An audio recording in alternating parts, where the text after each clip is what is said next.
Hello दोस्तों, कैसे हो आप लोग। I hope you are doing good and you have completed your studies of corporate governance. Of course आपने कॉर्पोरेट गवर्नेंस का जो सब्जेक्ट है अपना कंप्लीट कर लिया होगा through the classes and then after आप इस पर जंप कर रहे हो, इतना मैं मान के चल रहा हूँ। अदरवाइज एग्जाम टिप्स लेके फ़ायदा कुछ खास है नहीं।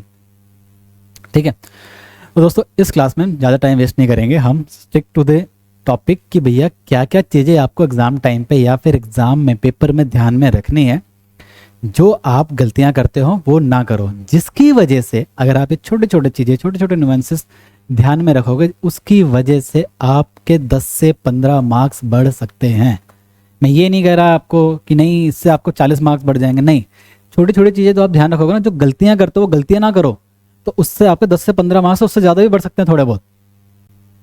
ये चीज़ें मैंने कुछ चीज़ें लिस्ट डाउन की हैं, वो चीज़ें हम यहाँ पे डिस्कस करेंगे, जिसके बेस पे आपको आइडिया मिलेगा कि हाँ आप ये चीज़ करोगे तो ज़्यादा बेनिफिशियल है, ये चीज़ करोगे तो ज़्यादा बेनिफिशियल है। ऑफ कोर्स इसमें कुछ बेसिक्स पॉइंट्स भी होंगे जो अगर आपको पहले से पता है तो वेल एंड गुड है, नहीं पता तो आप इस चीज़ से सीखिए और अपने एग्जाम में अप्लाई करना। ठीक है, चलो उससे पहले थोड़ा सा एग्जाम पैटर्न कैसा रहेगा वो डिस्कस कर लें, तभी तो एग्जाम टिप्स पे आएंगे हम। तो आपका सब्जेक्ट है ये कॉर्पोरेट गवर्नेंस, राइट। ठीक है सर, इसमें आपके क्वेश्चन आएंगे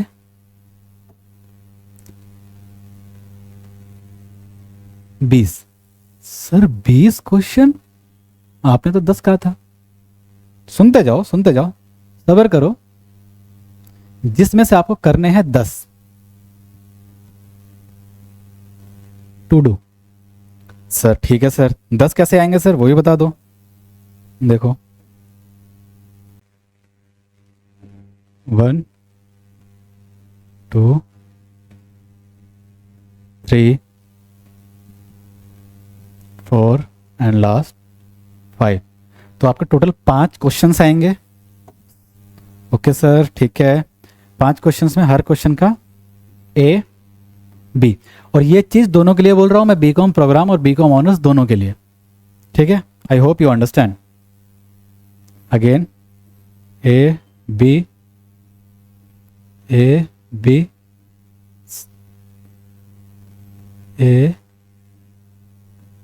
B and then again A and B. ठीक है sir.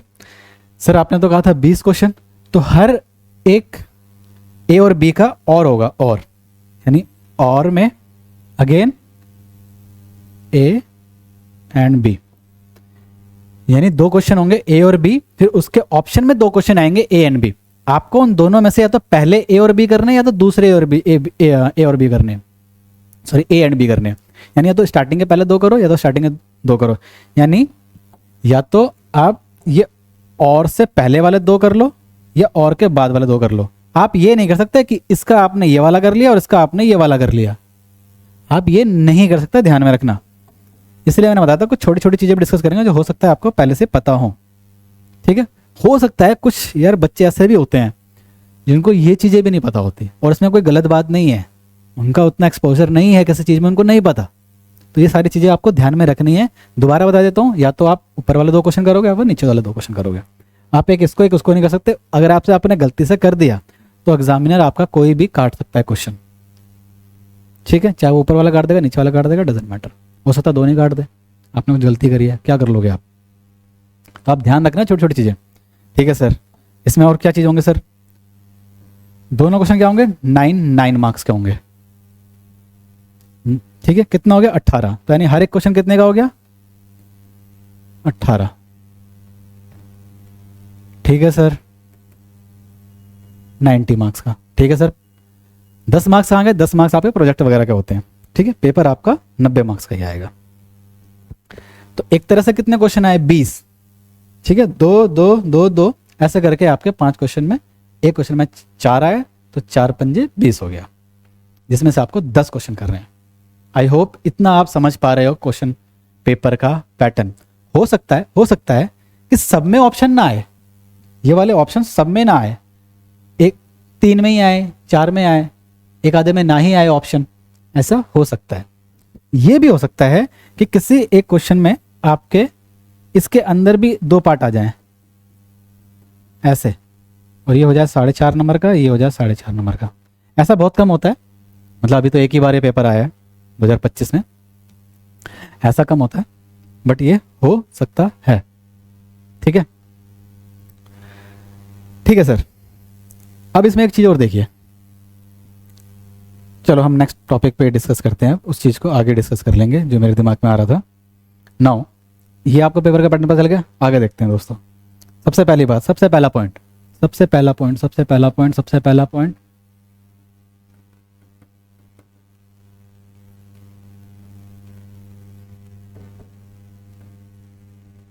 Complete your classes in any how. आपको सबसे पहले क्लासेस कंप्लीट करनी है दोस्तों। हमारी क्लासेस सिर्फ और सिर्फ 22-23 घंटे में पूरी कंप्लीट हो गई हैं, पूरी।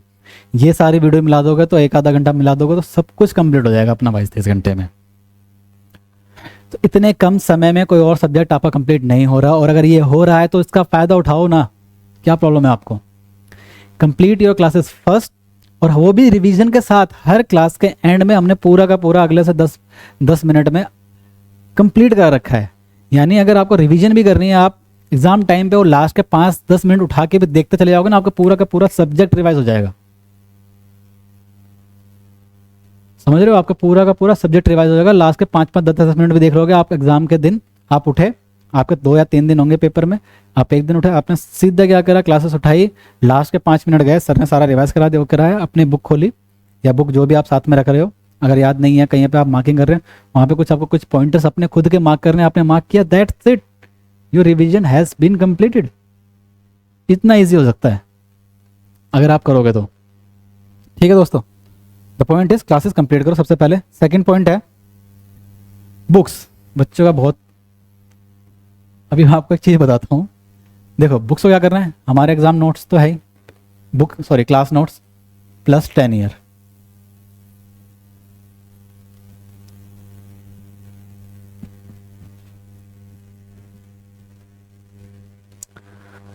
आई नो 10 ईयर की शॉर्टेज चल रही है, अवेलेबिलिटी उतनी है नहीं, बट फिर भी आप यूज़ कर सकते हो।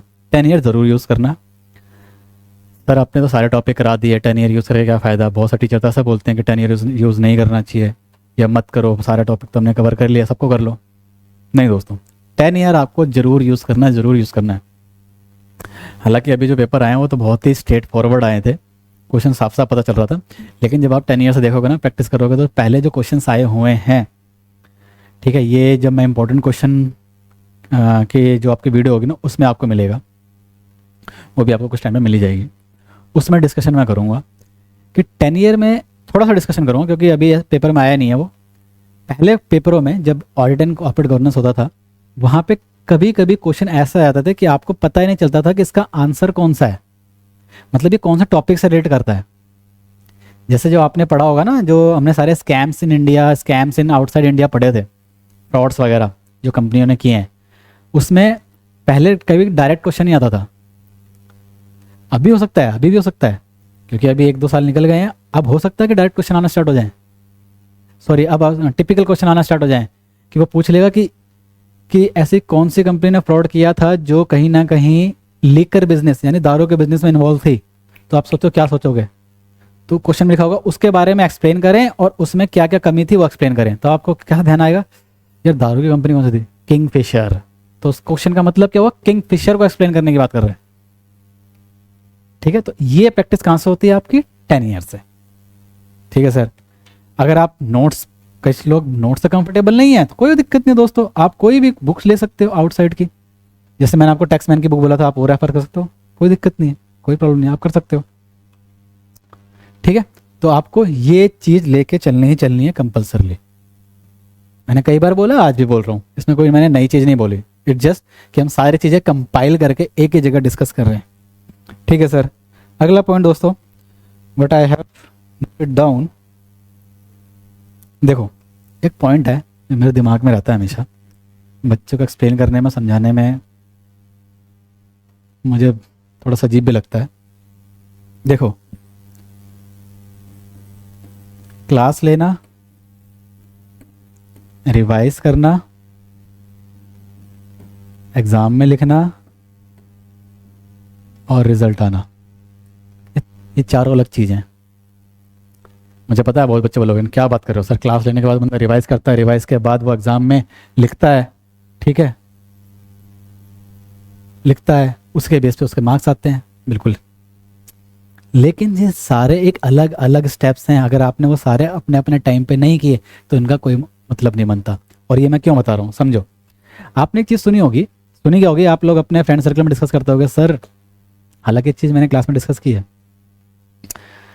कि सर मेरा एक दोस्त है, या आप दोस्तों में डिस्कस करते ना, अरे यार एक बात बताओ यार, वो बंदा कितना अच्छा पढ़ने में था लेकिन उसके मार्क्स नहीं आए। जो अच्छा था पढ़ने में मार्क्स क्यों नहीं आए, वो ये कॉन्सेप्ट है, ये जो मैं बताना चाहता हूँ आपको। क्लास लेना, रिवाइज करना, एग्जाम में लिखना और उसका रिजल्ट आना, सब में फ़र्क है। कई बार आपका जो नॉलेज होती है ना, वो आपको रिटर्न नॉलेज नहीं होती, आपको सिर्फ आपको याद रहता है, उसको पेपर में उतारना कैसे है, पेपर में उतारना कैसे है यहाँ पे, वो सारा मैटर करता है। उसके बाद वो चीज़ कितने अच्छे से आपने लिखी है उसके बेस पे आपको नंबर मिलता है। कई बार पेपर में आप, एक बच्चा बोलता है मैंने 3 4 4 पेज लिखे हैं लेकिन कुछ भी रेलिवेंट नहीं लिखा। ये हमारे प्रोफेशनल सीए एग्जाम में तो होता ही है कि जो नया बच्चा आता है वो लिखता है दबा के और उसको नंबर नहीं मिलते थियोरेटिकल सब्जेक्ट में। तो ये चीज़ मैं आपको बताना चाहता हूँ, ये तीनों चारों चीज़ें अलग हैं। आपने वहाँ लिख दिया, आपको लग रहा कि यार मैंने तो बहुत अच्छा पेपर अटेम्प्ट किया, नंबर आए नहीं। तो इन तीनों चीज़ों चारों चीज़ों को अलग करके चलो क्लास ढंग से लो, और जब रिवाइज करो तो रिवाइज के टाइम पे मैंने 50 बार बोला, आज ही बोल देता हूँ कि अपने खुद के नोट्स बना लो। नोट्स नहीं बना सकते तो नोट्स मत बनाओ, साइड में जो भी आप बुक रेफर कर रहे हो वहाँ पे कहीं पे लिख लो। मैंने आपको बताया एक रजिस्टर बना लेना, हर टॉपिक का क्लास नंबर 1 क्लास नंबर 2 लिख के वहाँ पे कुछ पॉइंटर्स अपने बना लेना जो आपको ध्यान में नहीं रहते या जो आपको बार बार याद करने की ज़रूरत पड़ सकती है, या कोई पॉइंट ऐसा जो टिपिकल है, ऐसे पॉइंट, तो वो करना बहुत ज़रूरी है, वो आपके रिवीजन में काम आता है।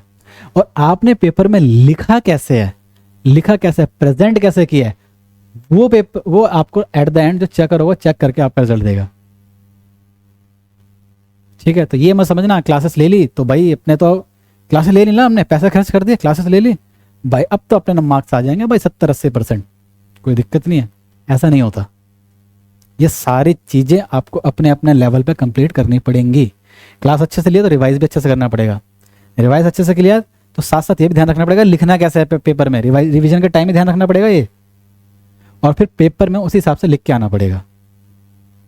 ठीक है, थोड़ा सा आपको अजीब लगा होगा ये पॉइंट, बट ये बहुत इंपॉर्टेंट है। जब आप प्रोफेशनल लेवल पर जाओगे ना, ये चीज़ आपको और ज़्यादा समझ में आएंगी। ठीक है दोस्तों, अगला पॉइंट आता है हमारा टाइम मैनेजमेंट। चौथा पॉइंट डिस्कस कर लेते हैं अपना।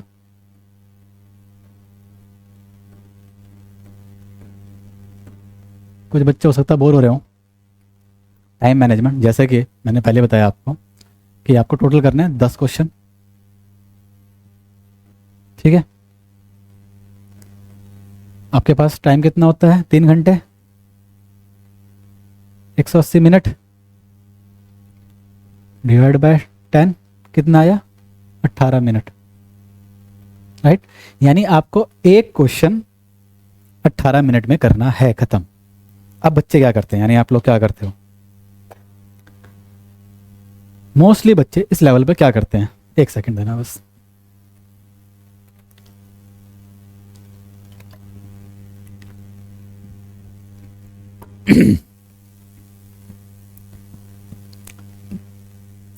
वो क्या करते हैं, सर पहला क्वेश्चन देखा भैया ठीक ठाक लग रहा है मेरे को, ठीक है, तो इसको आराम से लिखता हूँ दबा के, इसमें आराम से आधा घंटा पौना घंटा लगा दिया। बहुत से बच्चे पहले ही क्वेश्चन में 45 मिनट लगाते हैं, ये मैं प्रैक्टिकली बता रहा हूँ आपको, मैं हवा में बातें नहीं करता, ये आप जानते हो जिसने पूरी क्लास ली है। 45 मिनट तक लगा देते हैं।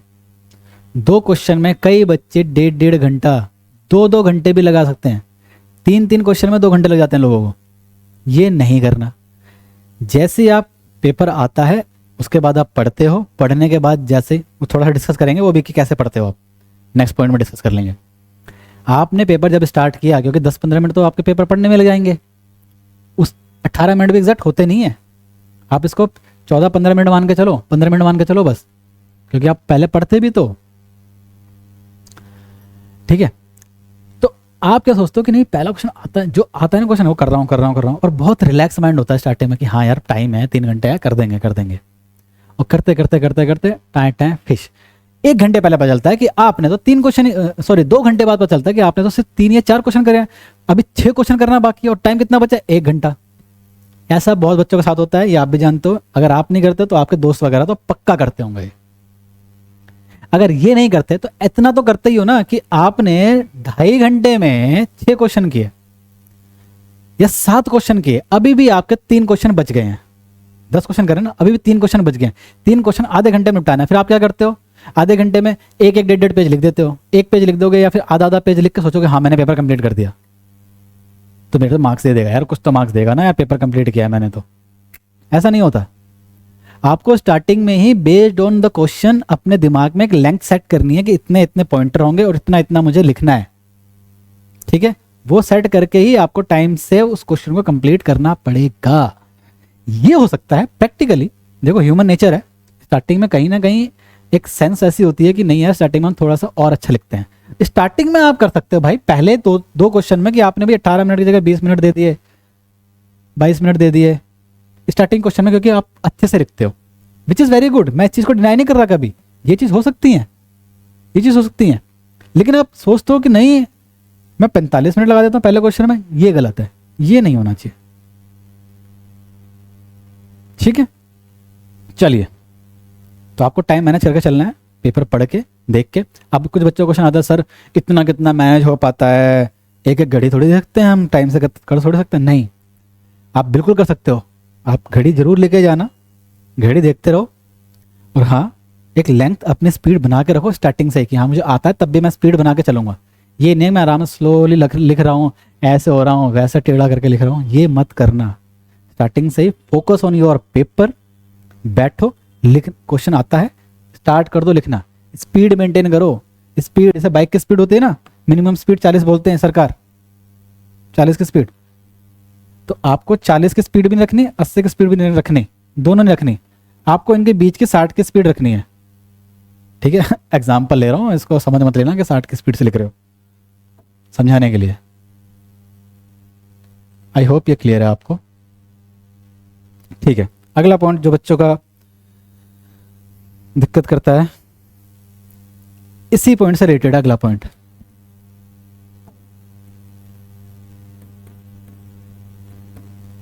Do the questions first which you remember very very well। Sir ये क्या बकवास लिख दी, बकवास ही लिखी है, सुन लो मेरे को।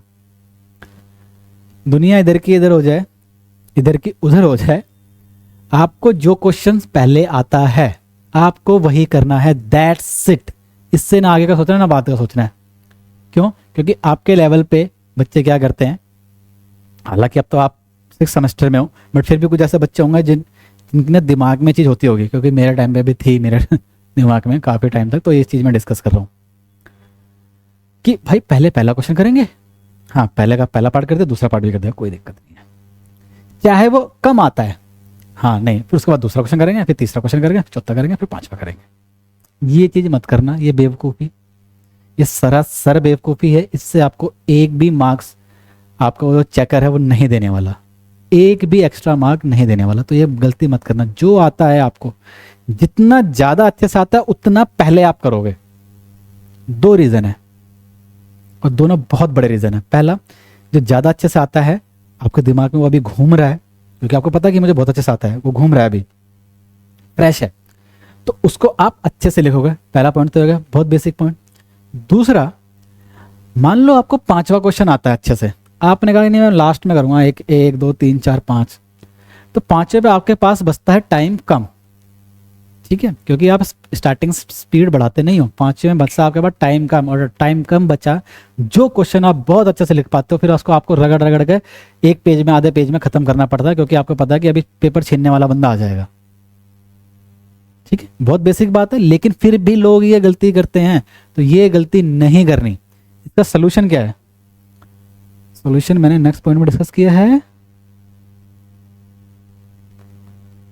कि जो आप ये वीडियो देख रहे हैं, इस वीडियो को बनाने में हमारी बहुत मेहनत है।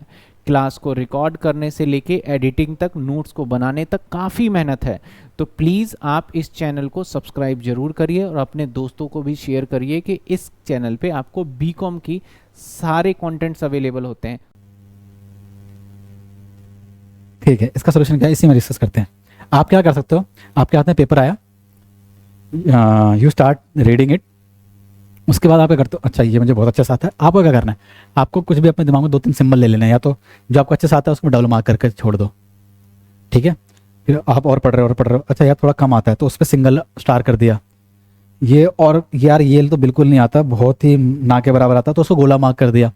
अपने हिसाब से आप जो भी मार्किंग करो वो आपके ऊपर है, ये आप कर लो, क्योंकि आप उसमें बहुत तेजी में होता है, आपका दिमाग कभी भी कुछ चीज़ें भूल जाता है, कभी भी चीज़ें याद आ जाती हैं। आपको स्टार्टिंग में जब आप पेपर पढ़ोगे तो आपको ये करना है।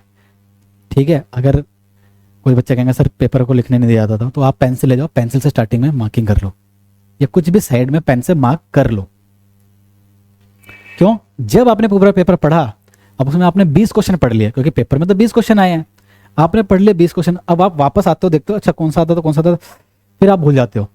इस चक्कर में ये भी होता है कि जो ऊपर अच्छे से आता हो आपने वो छोड़कर दूसरा क्वेश्चन करना स्टार्ट कर दिया हो, तो आपको मार्किंग कर लेनी है कोई भी अपने तरीके से। ठीक है, वो मार्किंग बहुत जरूरी है और बहुत काम आती है। Got it.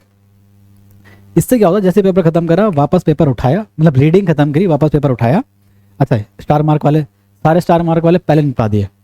अब इसमें क्या बच्चों का क्वेश्चन आ सकता है, सर हमें ना ये वाला आता था, बहुत अच्छे से आता था, थर्ड का ए तो वो तो हमने कर दिया, लेकिन थर्ड का बी नहीं आता था। तो आप इसके लिए क्या कर सकते हो, लेकिन हमें फिर फोर्थ का भी बहुत अच्छे से आता था। ऐसे केसेस में आपको क्या करना है, ध्यान से सुन लो। ये कुछ चीज़ें हैं जो आगे 1-2 पॉइंट और हैं जो मैं बताऊंगा, इसलिए ये वाली वीडियो मैं यूट्यूब पे नहीं डाल सकता। कुछ चीज़ें है ना, ऐसे डायरेक्ट पब्लिक प्लेटफॉर्म पे डालने में थोड़ा सा अजीब हो जाएगा। Got it. आपको क्या करना है, ऐसा अगर होता है आपको सिचुएशन, तो आपको जो अच्छे से आता है वो आपने किया, और अगले बी पार्ट के लिए जो आप लेटर ऑन करोगे उसके लिए आप पेज छोड़ दो, 3-4 पेज छोड़ दो, कोई दिक्कत नहीं है। आपने फीस पे की है, आप एग्ज़ाम के लिए वो आपने अपने पैसों से ही वो पेपर की शीट आप भर रहे हो, तो अगले 3 पेज छोड़ दो। यानी जो क्वेश्चन आपको अच्छे से आता है वो आप करोगे पहले।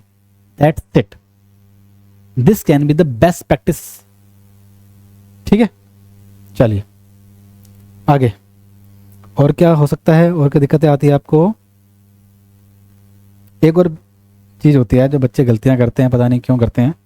अब ये बच्चे बड़े 11th-12th के बच्चे भी नहीं करते, बट फिर भी कुछ लोग करते हैं।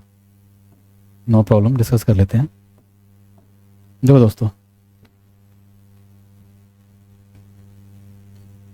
ये होगी आपकी एग्ज़ाम शीट। ठीक है,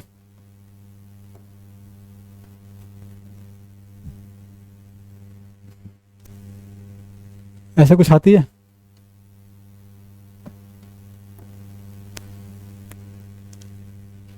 आपको चलो इसमें 2 पॉइंट ही कवर कर देता हूँ एक ही बार में।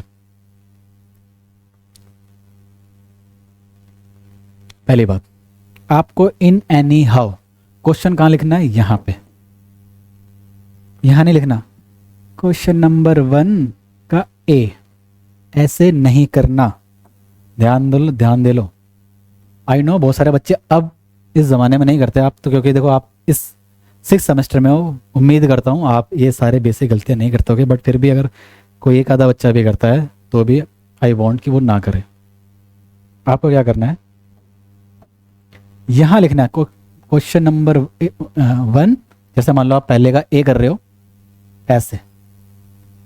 ऐसे बड़ा बड़ा लिखना है, साफ साफ। ठीक है, अगर उसने चेकर में चश्मा भी पहना हो ना तो उसको दिख जाए कि आप कौन सा क्वेश्चन कर रहे हो। अब यहाँ नहीं लिखना है, ये तो आपको पता है। क्यों नहीं लिखना है ये भी देख लो। आपकी शीट कैसे होती है, मेरे को कोई पेपर पड़ा है, ठीक है, कुछ ऐसा पड़ा है मेरे को पेपर, ऐसे होती है। कई बार जब आप शीट वगैरह लेते हो, एक्स्ट्रा शीट लेते हो, तो उसके बाद आप थ्रेड लगाते हो, हेड लगाने के बाद मान लो क्वेश्चन आपका यहाँ पे है, दिख रहा है आपको यहाँ पे, तो जब वो शीट खोलेगा उसको यहाँ पे दिखेगा ही नहीं कुछ, क्या पता वो आपका क्वेश्चन ही स्किप कर दे, आई मीन आपका आंसर। और आप जानते हैं कितना अच्छे से चेकिंग होती है डीयू के पेपर्स की। ये आप इस जमाने के, आपके पास सोशल मीडिया पर सब कुछ है, ठीक है। तो अपने पैर पे खुद कुल्हाड़ी तो मत मारना, इतना तो कर सकते हो, ठीक है सर। आगे आगे सर एक और चीज है,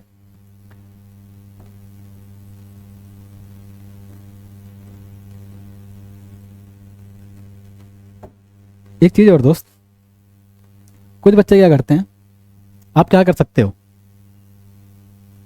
आप एक लाइन यहां डाल सकते हो, ठीक है, लेकिन कुछ बच्चे क्या करते हैं, ये लाइन ना यहाँ की जगह यहाँ डालते हैं, और कुछ और भी महान बच्चे होते हैं वो यहाँ भी डाल देते हैं, कहते हैं कि हमारा पेपर तो बड़ा दिखेगा, अब इसके बीच में लिखेंगे। तो दोस्तों स्मार्ट होना अच्छी बात है, ओवर स्मार्ट होना अच्छी बात नहीं है, ठीक है।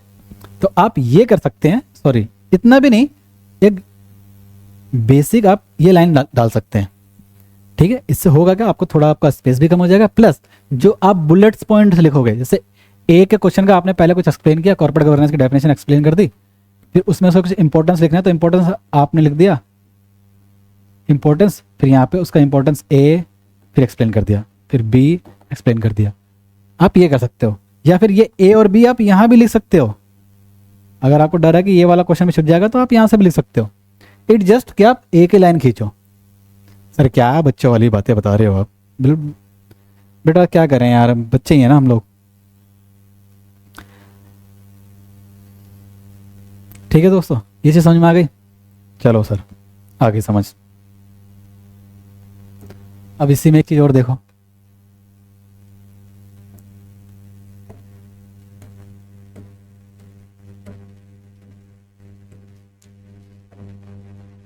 अब यहाँ पे बच्चे क्या करते हैं,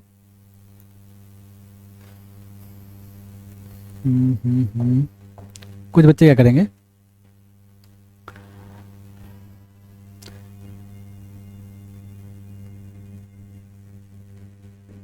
corporate governance is a practice of promoting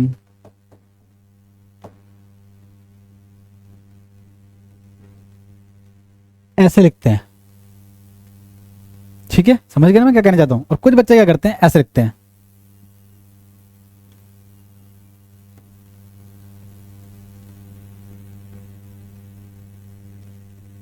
governance is a practice of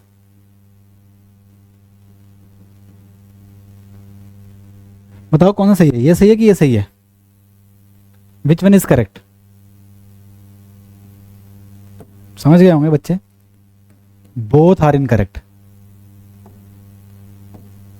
कुछ बच्चों की राइटिंग ही ऐसी होती है जो बहुत बड़ा बड़ा लिखते हैं, ठीक है, जिनकी राइटिंग ही ऐसी है उनकी बात नहीं कर रहा हूं मैं, जो ये स्मार्टनेस दिखाते हैं ना अपनी, मैं उनकी बात कर रहा हूं। कुछ बच्चों की ये वाली राइटिंग होती है, ठीक है। अगर आपकी ये राइटिंग है, छोटा छोटा लिखने का मतलब पॉइंट, कुछ बच्चे बहुत छोटा छोटा लिखते हैं, उनकी राइटिंग ऐसे होती है, तो वो क्या करोगे ना, गैप दे के लिखो, थोड़ा सा ऐसे लिखो, जिनकी छोटी छोटी राइटिंग है, ऐसे कॉर्पोरेट गवर्नेंस ऐसे करके लिख दो कम से कम, अगर छोटी राइटिंग है जिस बच्चे की। और जिसकी बड़ी राइटिंग है तो उसको जबरदस्त ऐसे करने पर ना वो इरिटेट हो जाता है, अगर वो ऐसे लिख देगा तो इतना खुला। तो डिसेंट गैप होना चाहिए, ऐसे नहीं आपने बहुत ही ज़्यादा कर दिया, उससे भी एग्जामिनर चिढ़ जाता है, वो आपको नंबर नहीं देगा, ठीक है, या फिर काट सकता है अगर उसे कंटेंट में थोड़ी सी भी कमी मिली तो ऐसा भी नहीं करना और ऐसा भी नहीं करना, बिल्कुल ये ठीक है। चीटी मार दी, मेरी राइटिंग भी ऐसी थी यार, कई बार ऐसी आती थी, ठीक है, चौथे पेज के पास ऐसी आती थी, फिर मैं ध्यान आता था कि यार क्या करूँ, गलत हो रहा है, फिर मैं क्या करता, फिर अगले पेज से ट्राई करता था कि हाँ अगर खराब भी राइटिंग आ रही है, आप जानते हो राइटिंग 4 पेज के बाद कैसे आती है, खराब भी आ रही है तो उसकी स्पेसिंग थोड़ी ऐसी कर दूं कि रीडेबल हो वो। खराब राइटिंग आना, लेकिन स्पेसिंग भी खराब कर दूंगा ना, बीच की जो स्पेसिंग होती है हर वर्ड की, ये स्पेसिंग भी अगर मैं खराब कर दूंगा तो वो और समझ में नहीं आएगा, और जिसकी वजह से नंबर वो और नहीं मिलेंगे, ठीक है सर, ये भी समझ में आ गया। और ठीक है सर, इसी में एक चीज़ और बता दूं आपको, ये कोई लिखने की जरूरत नहीं, कुछ बच्चे लिखते भी हैं।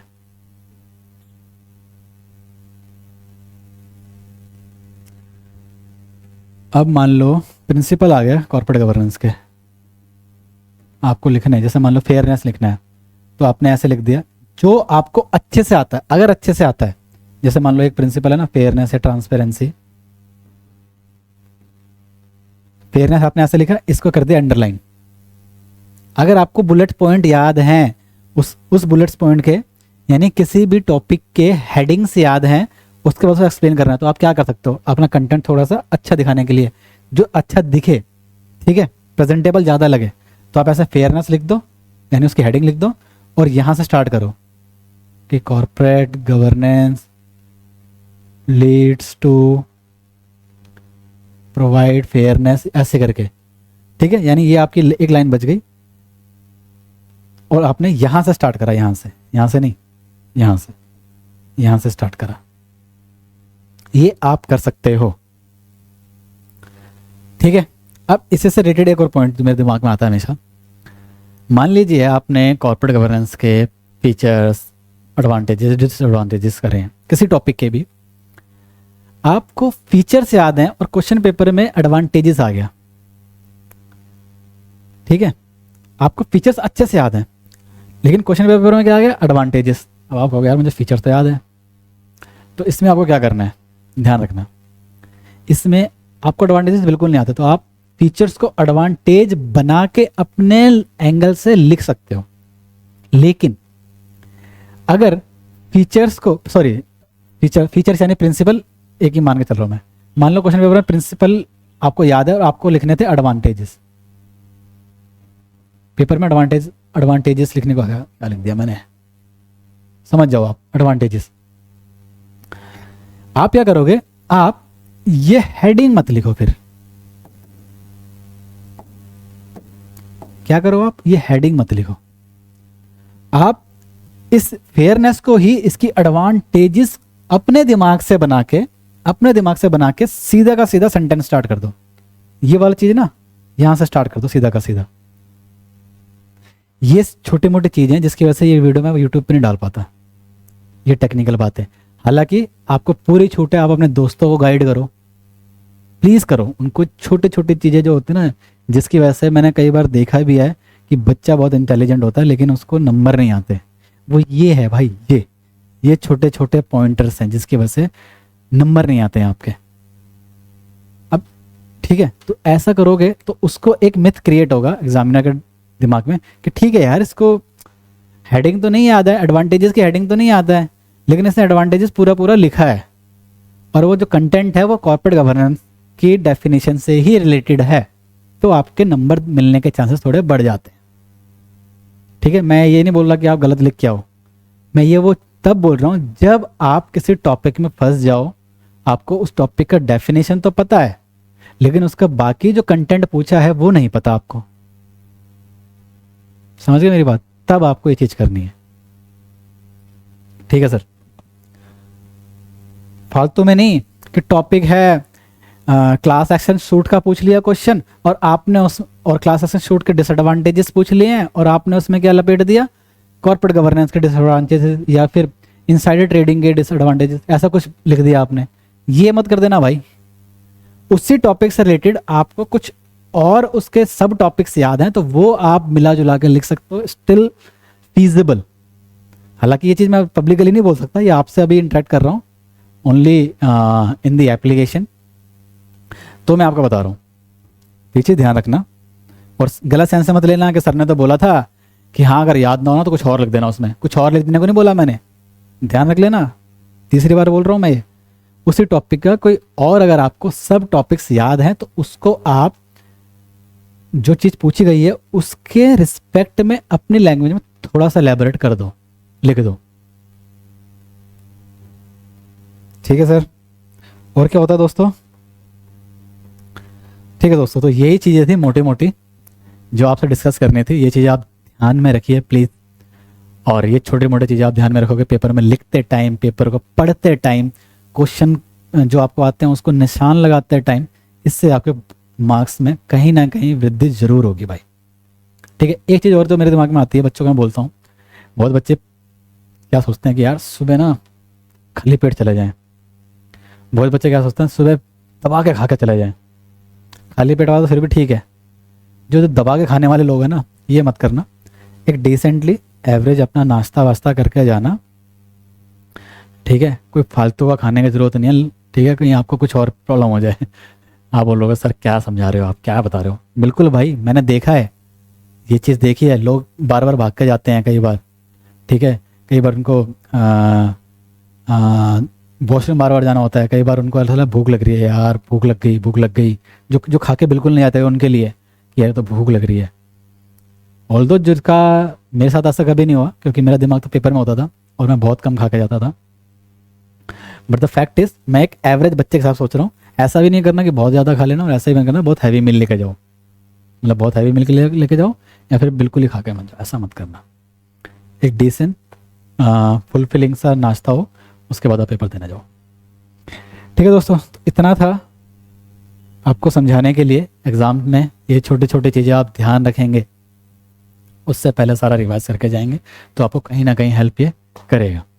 चलिए दोस्तों, इसके बाद आप इम्पोर्टेंट क्वेश्चन के वीडियोस भी जल्दी आ जाएंगे, ठीक है, उसका उस पर भी काम चल रहा है, वो करना है आपको। उसके बाद आप पेपर के टाइम पे, अगर ये बहुत पहले देख रहे हो, उस चीज़ को बहुत पहले देख रहे हो, क्योंकि हमारी क्लासेस 1-1.5 महीने पहले ख़त्म हो गई हैं, पहले देख रहे हो तो ये एग्ज़ाम टिप्स वाले वीडियो और जो हमारी इंपॉर्टेंट क्वेश्चन की लिस्ट वाली वीडियो, ये पेपर के टाइम पे भी जरूर देख लेना। और ये मत करना कि सीधा एग्ज़ाम इंपॉर्टेंट क्वेश्चन की वीडियो निकाली, वही क्वेश्चन पढ़े और चले गए। ये तो आपको उस वाली वीडियो में बता दूंगा मैं ऐसा क्यों बोल रहा हूँ। चलिए दोस्तों, thank you, bye bye and best of luck for your exam.